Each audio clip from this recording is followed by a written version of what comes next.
El paquete económico de 2024. Por Jonathan Romero. Rogelio Ramírez de la O. presentó su paquete económico y presupuesto de 2024, en donde la Secretaría de Hacienda y Crédito Público difundió los criterios generales de crecimiento económico, la iniciativa de ley de ingresos de la Federación y el proyecto de egresos de la Federación de la Nación. Los analistas han debatido ampliamente sobre el tema y la derecha mexicana ha inundado de una serie de narrativas apocalípticas sobre el destino de la economía mexicana. Frente a la visión neoliberal, el economista obradorista debe presentar sus tesis de manera clara y las tesis deben clarificar la ruta hacia una forma nueva de política fiscal. La primera idea arriba el problema desde la óptica neoliberal, que narra el camino peligroso del endeudamiento. Si el gobierno proyecta un gasto superior al ingreso, entonces el endeudamiento debe financiar ese faltante. Aquí el problema, la derecha sostiene en sus argumentos, en todo caso, que la deuda no puede reducirse a un término de bueno o malo, sino más bien su utilización marca la factibilidad de su uso. Aquí, el problema no existe en realidad, ya que el financiamiento crediticio debe priorizar la inversión de capital fijo, y, por supuesto, el gasto corriente no debe ser prioridad en este tema. La pregunta es, ¿qué tipo de gasto prioriza la Cuarta Transformación?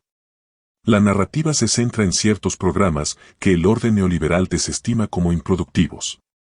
Las becas y las pensiones se llevan mucho dinero, y su retorno no está garantizado.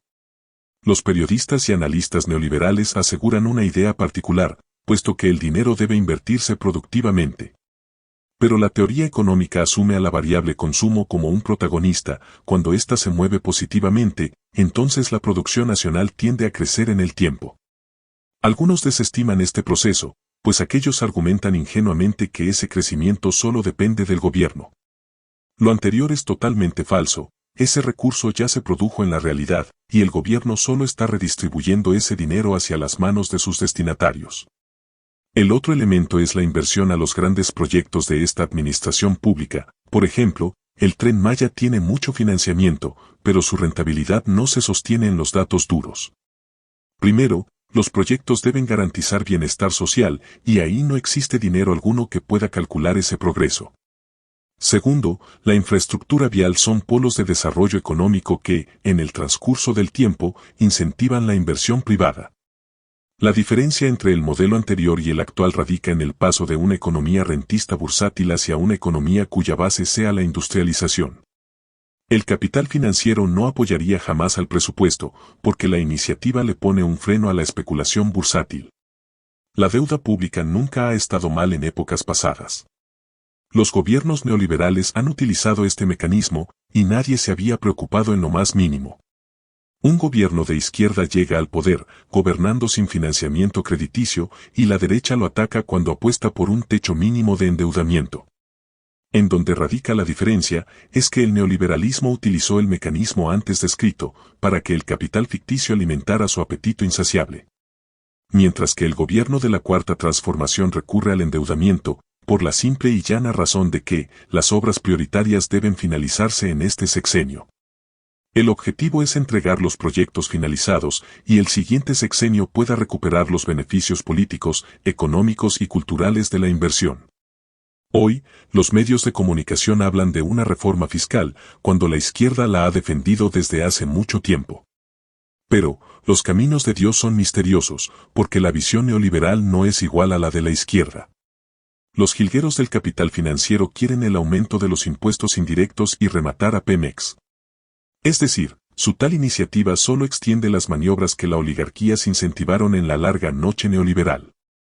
Frente a eso, la izquierda no debe ceder ante los cantos de las sirenas y la reforma fiscal debe esperar un poco más. Entonces, la primera fase radica en general, en que los gobiernos progresistas deben cobrar los impuestos a los empresarios rapaces. Esa lógica deberá persistir mucho antes de que la reforma fiscal deba instalarse en la narrativa política mexicana, porque una iniciativa así debe apoyarse en la clase trabajadora mexicana.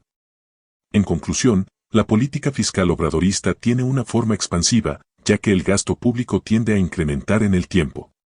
Si bien el ingreso se proyecta menor que el gasto, pero las variables impactadas son el consumo, tanto público como privado y la inversión pública. La economía estaría beneficiándose en este 2024, en donde, primero, la construcción está dando empleos, y, segundo, el consumo se va a incentivar por el gasto del pueblo mexicano. Es decir, la economía crecerá bastante en 2024, la tasa de interés bajará en los siguientes años y el precio del petróleo va a estar más de $70 por barril. En ese sentido, si la tasa de crecimiento del PIB es más alta que el crecimiento de la deuda, entonces el presupuesto no tendrá ningún problema.